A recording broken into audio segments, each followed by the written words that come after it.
क्या बोल रही नहीं मालूम है। ये पूरा जो वाकया है आदरणीय मुख्यमंत्री जी के संज्ञान में है और झारखंड को विकास की भी जरूरत है, संवाद की भी जरूरत है और भावनाओं की भी जरूरत है। अगर आदिवासी भाइयों के भावना से आहत हो रहे हैं या किसी तरह की इस तरह की बात आ रही है तो ये पहले बिरसा एग्रीकल्चर का लैंड था, किसका था, पहले मुआवजा था, ये बहुत सारी चीज़ों का लोग अध्ययन कर रहे हैं। मैं ये समझता हूँ कि ये सरकार किसी के भावनाओं के साथ नहीं खेलेगी, लेकिन साथ में विकास का भी बहुत ज़रूरत है।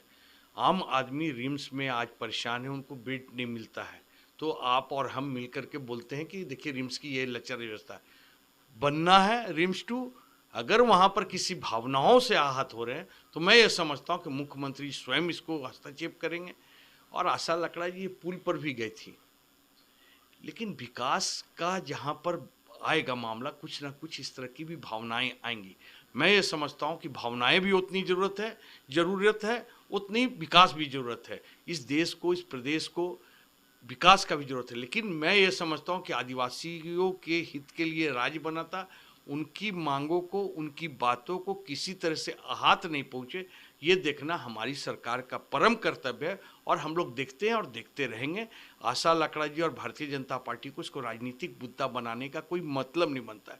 भारतीय जनता पार्टी ने क्या किया बताइए आप हमको आज तक विकास का? आज कभी पुल का निर्माण नहीं, वो हेमंत सोरेन ने किया।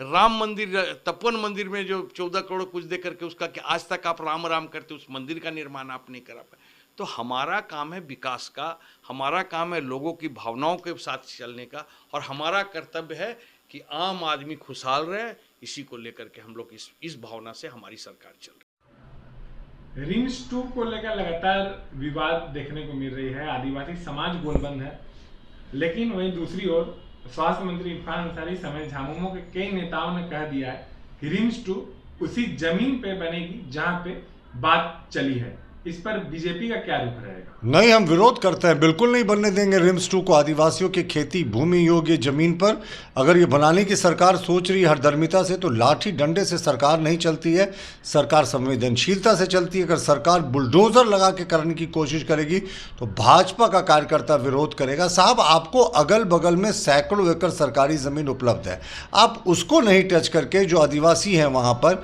जो रैयत है, जिनके ज़मीन का उन्होंने दस्तावेज दिखाया कि कभी अधिग्रहण नहीं हुआ, तो उस ज़मीन को कैसे सरकारी ज़मीन बताया जा रहा है और विरोधाभासी बयान आ रहा है। साहब, एक तरफ बंधु तिर्की कांग्रेस के कार्यकारी अध्यक्ष वो कह रहे हैं वहाँ नहीं बनेगा, एक तरफ इरफान अंसारी उनके मंत्री वो कह रहे हैं कि बनेगा। तो संगठन और जो इनके सरकार के बीच की लड़ाई आपस ही में नहीं सुलझ रही, लेकिन भाजपा का स्पष्ट स्टैंड है कि हम रिम्स 2 के वहाँ नगरी में बनाए जाने का विरोध करेंगे। और हम सरकार को आग्रह करते साहब, बगल ही में 1 किलोमीटर 2 किलोमीटर की दूरी में सैकड़ों एकड़ सरकारी ज़मीन उपलब्ध है, उसमें बनाइए, गरीब आदिवासियों को बेसहारा मत कीजिए। देखिए, मैं पीछे जाना चाहता हूँ 2012-13 में, जब उसमें सरकार थी अर्जुन मुंडा की।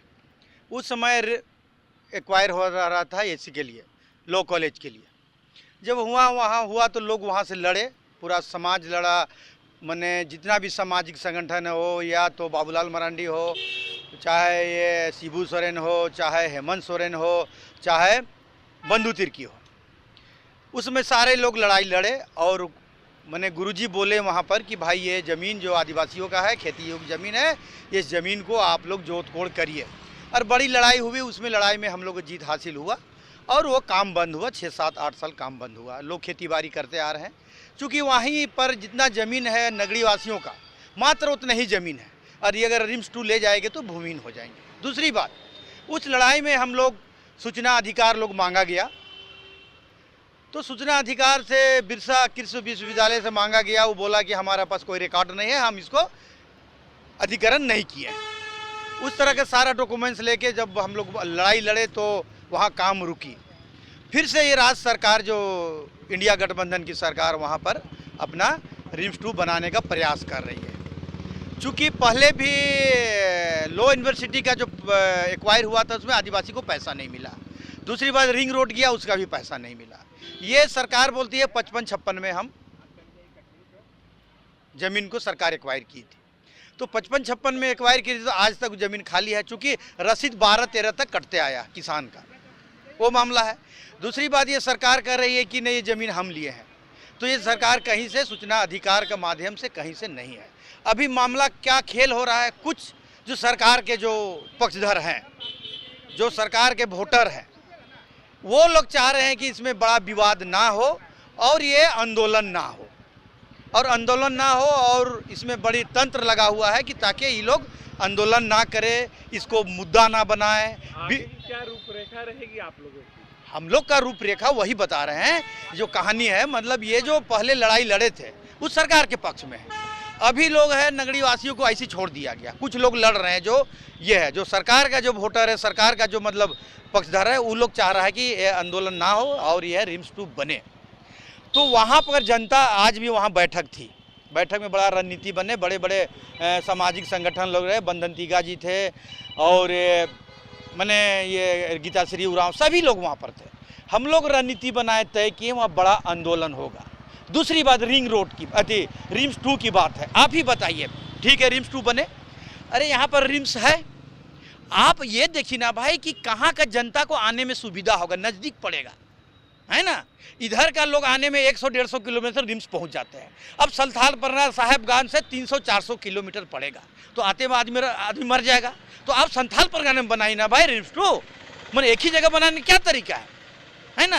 तो इस तरह का है और ये बड़ा आंदोलन होगा और ये रुकेगा नहीं और रिम्स 2 नहीं बनेगा। जमीन को, वहाँ का ग्रामीणों को ज़मीन वापस होगा और बड़ा रणनीति बन रहा है, बीड़ा तैयार हो रहा है। एक दिन करीब 20,000 आदमी लोग उतरेंगे और पूरा वहाँ खेत में रोपा करेंगे, जितना तार तोड़ फाड़ के फेंक दिया जाएगा।